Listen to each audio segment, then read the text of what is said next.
Hi, welcome to Street Priest Ministries. I'm your host, Brother Jay, as we're taking the Gospels back to the streets. Today's drive-through message is the Book of Jasher, Moses series, Volume 2. And we're continuing to plow along through the apocryphal books. And this is one of them. I'm taking a shortcut by reading the actual book itself instead of reading from the King James, but it'll be advertised anyway. If you haven't got a copy, because this is what we've been studying from, the original 1611 King James version, the original, the unmolested, the untampered with King James.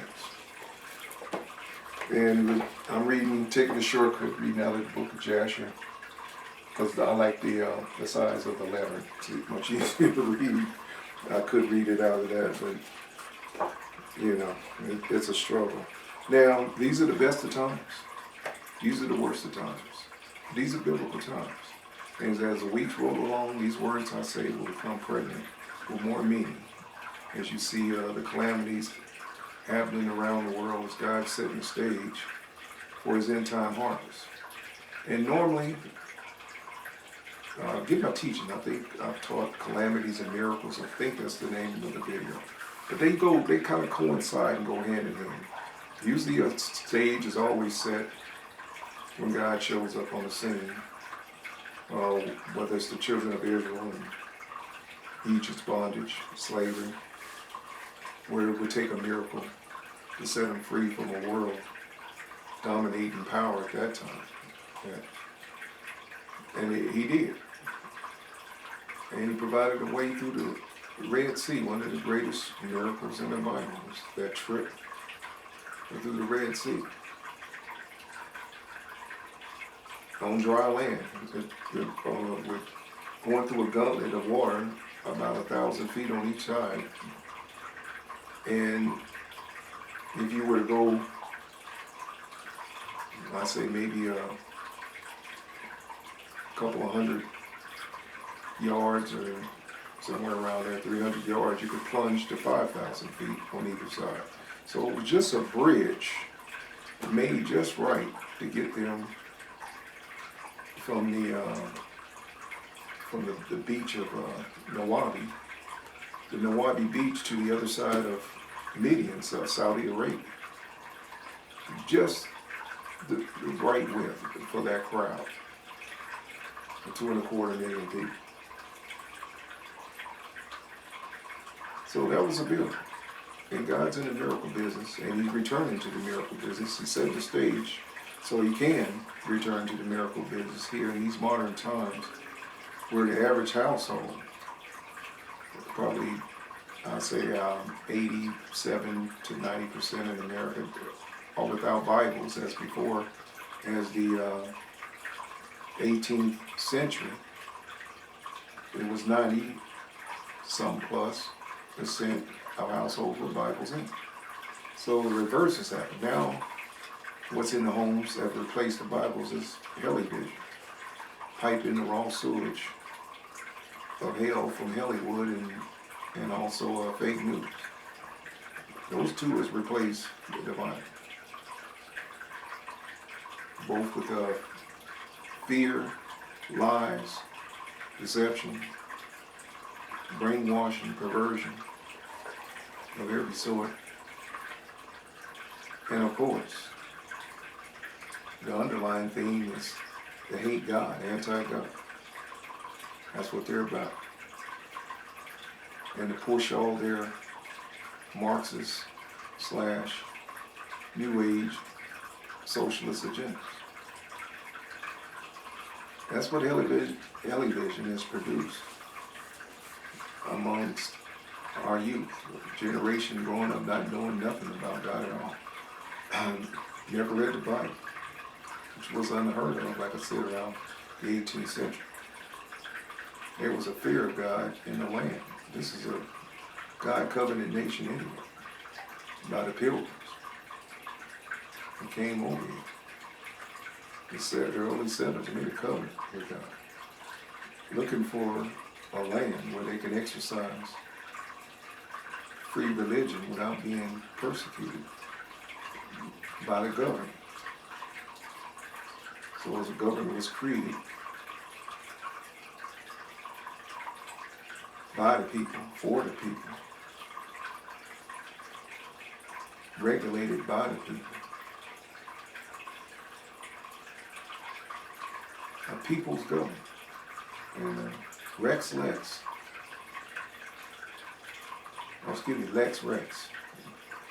Rex, the lawless king, a republic called the Constitution. This separates us from tyranny of evil men, where it was like a lion's whip and a chair of a trainer that kept, that Constitution kept that lion, that beast called government, on its stool from devouring us. Or that 22-foot,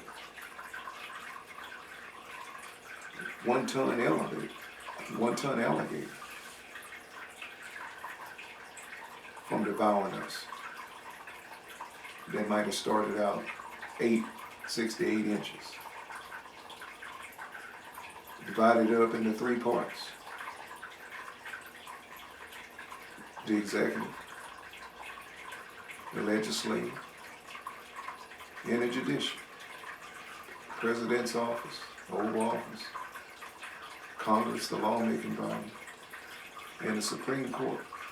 And gave them each their own individual powers. So that they might not overstep their bounds and devour us, so they could fight amongst themselves for power. Divided that alligator up into 3 parts. All 3 branches of government. And it was intended for them to fight it out amongst themselves. No one. But so they couldn't, that alligator couldn't come together as a whole and turn on either people and devour us. And this is where the state we're in with the deep state, government has gotten so massive that it's unturned on us. That alligator is 22 feet and a ton in weight. And we as America right now are fighting for our lives. Because government is in every aspect, in every part of our life. You can't even plant a plant without some bureaucratic agency coming out and regulating, or you can't even catch a fish without having to have a license. You can't even dig a water well on your property without the government wanting to seize it. And we can go on and on. You can't even put a fence up around your property without getting permits and going through it all in our life. We can't do anything, can't breathe. Can't breathe. Mass freakism. Mandates. You gotta wear it back, you can't even breathe. No pun intended. Oh, that was a good one. Trying to force medicine on us. Mandated, you know. I can't say it, but you know what I mean. The thing you stick in your arm. Trying to force that on us. Forcing medicine on us. This is not what the founding fathers had in mind. They wanted less government. Some was so far out we almost didn't have the government we had now. Well, in the founding. They wanted even less. It was kind of bordering on nihilism or anarchy or something. Because they were fed up with government. They know the nature of government, which is to become greedy, go great in power, and enslave. That's been the history of government. And wipe you out. That's why we have a Second Amendment. To protect us from government. It ain't protect us from anything else. We the people are supposed to be the militia. And it's supposed to protect us from an overbearing government once they step out of bounds with the Constitution. and want to enslave we the people. There was a firewall called the Second Amendment. That's the only reason we're still free right now. 339 approximately million people and about 300 million guns out there. Approximately. It's the only thing keeping us free. Other nations, they gave up their Second Amendment right, became enslaved around the world and killed, put in concentration camps and killed, exterminated, liquidated, depopularized. However term you want to, clinical term you want to use it, that's what they use. Well, that's the end game anyway. We're just a bunch of ants. And they see us, and they see themselves as a giant can of raid. They exterminate these ants. That's useless eater ants. So God's showing up on the scene and taking the reins from evil men and bringing down this evil satanic global system that's predicated totally on the evil. And the things that they do are gross. As far as their pagan, ancient religious practices. They're doing no different than what was done in the Aztecan days and the Mayan days, around the world, Egyptian, African cultures. The SRA, sacrifice of children.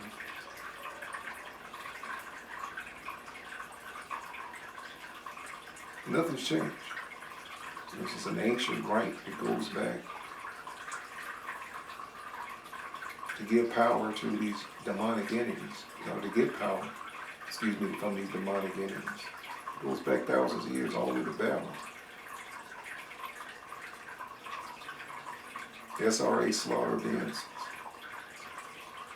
And it's going on now. This is part of the global war that we're in right now. It's to eradicate this dark part of history from the world stage. And God's behind it.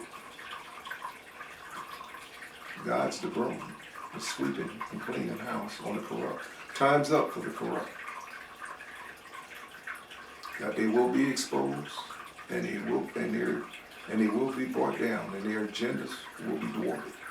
This is the time we're in. We're in Christ. As the beast stage is waning, the Christ age is waxing, and we're in it. And we're in this time now where Christ is coming to the forefront. In the church, his remnant, his warriors that know his voice, that didn't sell out, that kept the faith, that didn't go for the doctrine of seducing devils in this apostate, New Age, Madame Blavatsky church world that is so far removed from thus saith the word of the Lord. Sold out totally to the Antichrist and the false prophet system. When Satan tried to force his hand, but God pumped the brakes and said, "Not yet, Mr. Devil. Your time is not yet. It will come. Antichrist will come on the scene with this false prophet. They will get the whole world to bow and take the mark of the beast, the 666, an RFID chip implanted, along with the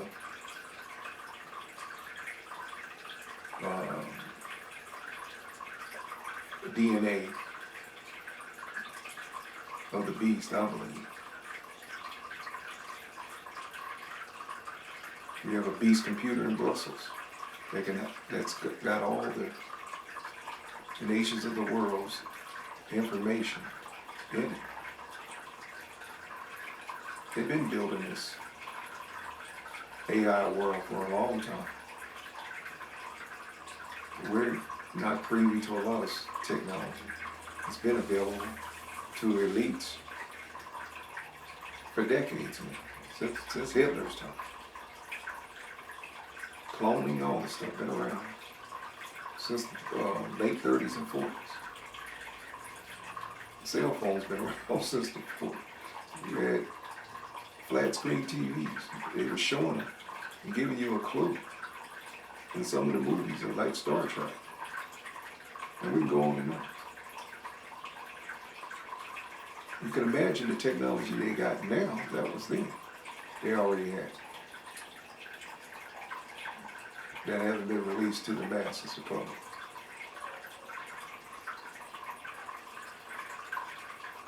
But when they do get released, it's pushing us more toward a global system, the Antichrist system, because it's easier to control with this technology they got now. Large masses of people, and to eradicate large masses of people. Exterminate, depopulate, whatever word you want to use. And that's where we're at. And that's why God stepped on the scene, because they interrupted their program, which they did have an effect. Their pandemics. And their killer, you know what, the thing you stick in your arm.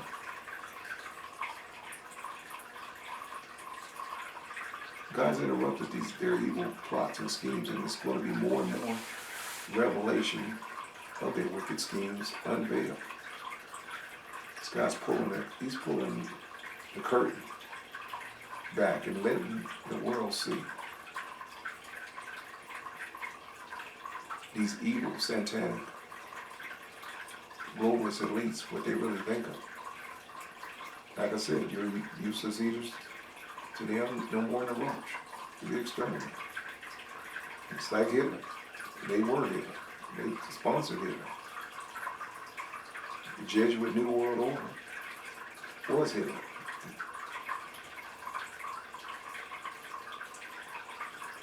Pope Pius XII praised Hitler, called him a saint that was doing God's work. Exterminating approximately 11 million people was doing God's work for him. All Nazism was the Catholic Inquisition under the swastika flag. And here we go again with the same evil group of people that's got the pedal to the metal, trying to duplicate it in this century what was done in Hitler's century. Or Hitler's time frame.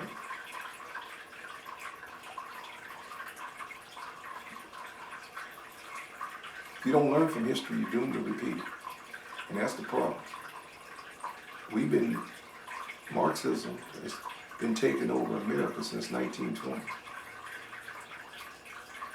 You even had a president, Roosevelt was a card-carrying Marxist. And all of Hollywood that was promoting the films was conditioning America for Marxism.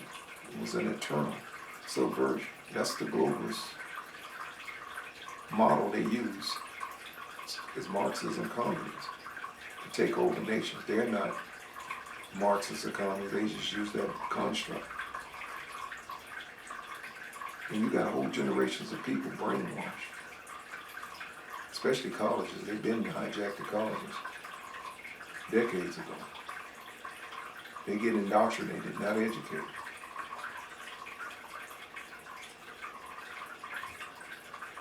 And that long cultural march has been in effect for years with the wokeism and white privilege, and you can go on and on in all the various forms to shut down the First Amendment. You shut down the Second Amendment. You shred the Constitution. It's been a long cultural Marxist revolution. a Marxist own cultural revolution. And it's been very successful. And even reaching the highest levels of government, Congress, judiciary, the communists, Congress, judiciary, and the Oval Office, and a bunch of communists.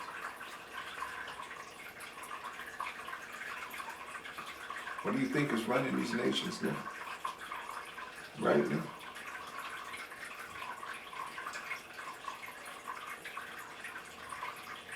As the dismantling of America continues. Only President Trump, who God is bringing back, and I've stated it publicly, he's going to reinstate him in his time, and I believe soon.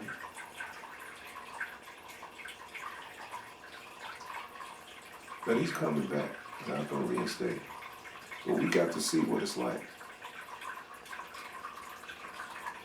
with this madman that's in the White House right now. We got to see what it feels like. Been to be under the iron thumb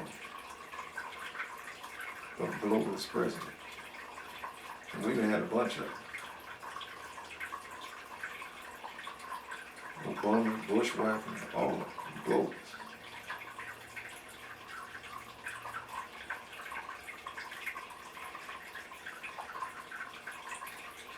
Only one, and now everybody lined up against him. I know you know he was a man of integrity, an honest man.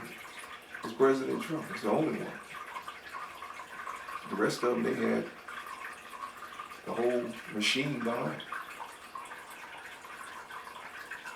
The press, everybody left. You can do no wrong.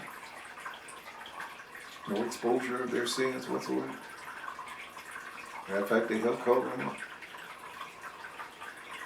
And the dirt they did while they were in office, greedy for gain,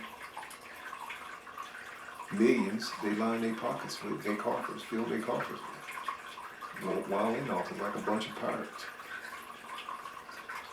Robbing, raping, pillaging around the world. Bribes, kickbacks.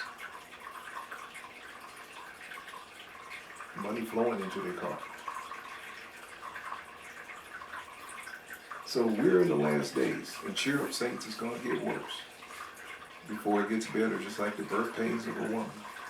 As Christ used the analogy at the end of the age is coming to an end. It's like a woman giving birth pains. And we're giving birth pains to the Christ age. As this old beast age is starting to fade away. And Satan's going to fight as time gets shorter for him. Tooth and nail to drag as many into hellfire as he possibly can. That's his main objective.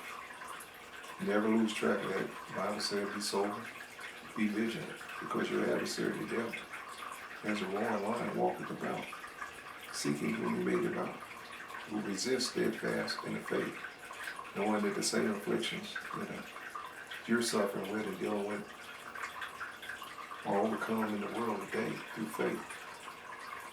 Through your brother and your sister. And as it intensifies, the hearts of men will wax cold, and you'll see more and more sights you would see right out of a Thunderdome movie or something. Or Mad Max movie.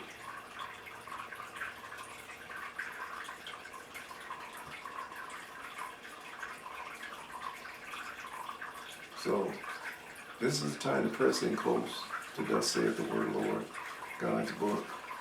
And we're about to get into it. This is where we escape into God's word. This is how we deal in close. Thus saith the word of the Lord, because Christ said it was going. It's all prophetic. It said these days what to expect in the world.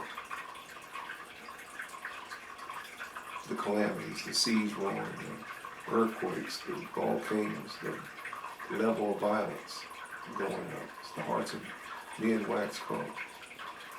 Christ already prepared us for it. So you shouldn't end up paralyzed in fear and clam up on God, or become an ostrich with your head in the sand. This is a time to fight the good fight of faith. Because believe me, a lot of people has been disillusioned and about to be woke up to the reality of how close we come. It's like you almost got hit by a car. Being in FEMA camps and getting our heads chopped off. How close we come. Just don't know. All right, let's get into the word. Now where we left off was Joseph. We're reading the story of Joseph's life. Spoiled brat, hated by his brothers. We're getting into this story. And we're going to try to mow down, and this will be at least 4 videos, on Joseph, who end up, his name means he will add. It's with Joseph, Joseph, Joseph in Hebrew. It means he will add. And God certainly brought him from the dungeon pits of prison to become ruler over Egypt. Second in the throne over the Pharaoh. As a vice, the governor. All right.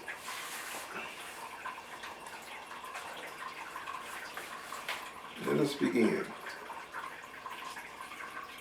And all the kings of the Amorites came and took their stand in the field to consult with their counselors what was to be done with the sons of Jacob, for they were still afraid of them. Now where we left off, their sister Dinah was raped, and I believe it was Simeon and Judah went and killed all the men in the town, convinced them to get circumcised, and killed the whole town full of men by themselves, just 2 men. Now their neighbors formed a confederacy, and they want to kill and wipe out Jacob and his 12 sons. That's where we left off. And the kings of the Amorites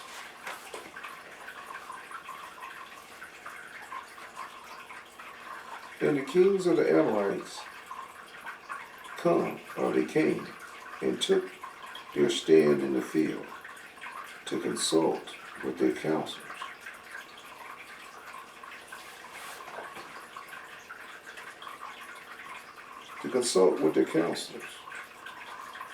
What was to be done with the sons of Judah?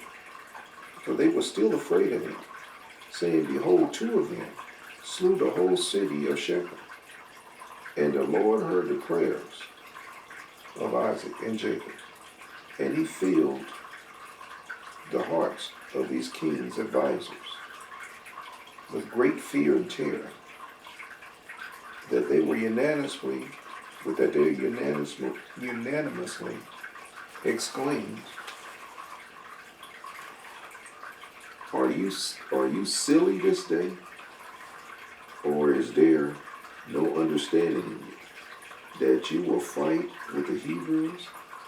And why will you take a delight in your own destruction this day?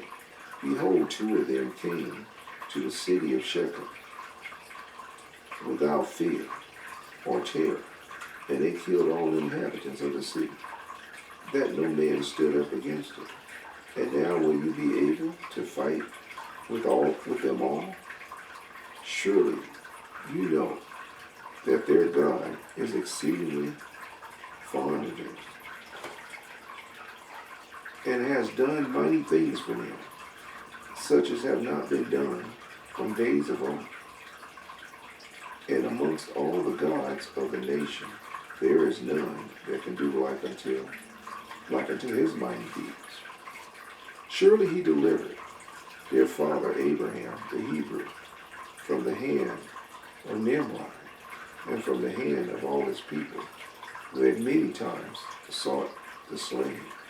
He delivered him from the fire in which King Nimrod had cast him, and his God delivered him from it. For you that didn't know, or just tuning in, Nimrod had threw Abraham into a fiery furnace, just like Shadrach, Meshach, and Abednego. And God delivered him from that fiery furnace. Now, he threw his brother in there with him, Aaron, and his brother died. And he got burnt up. But Abraham didn't. He came out of fire unscathed. It's like Shadrach, Meshach, and Abednego. Now, we read that earlier. If you would have been studying and following along with us, you would have came up on that early part of the Apocrypha when we read about Abraham. He delivered him also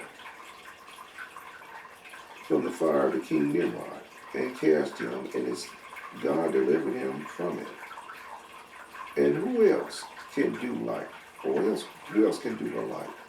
Surely it was Abraham who slew the kings of Edom when they had touched his brother's son, who is in those days dwelt in Sodom, and took his servant that was faithful in his house, and a few of his men, and they pursued the kings of Edom in one night, and killed them, and restored to his brother's son all his property, which they had taken from him.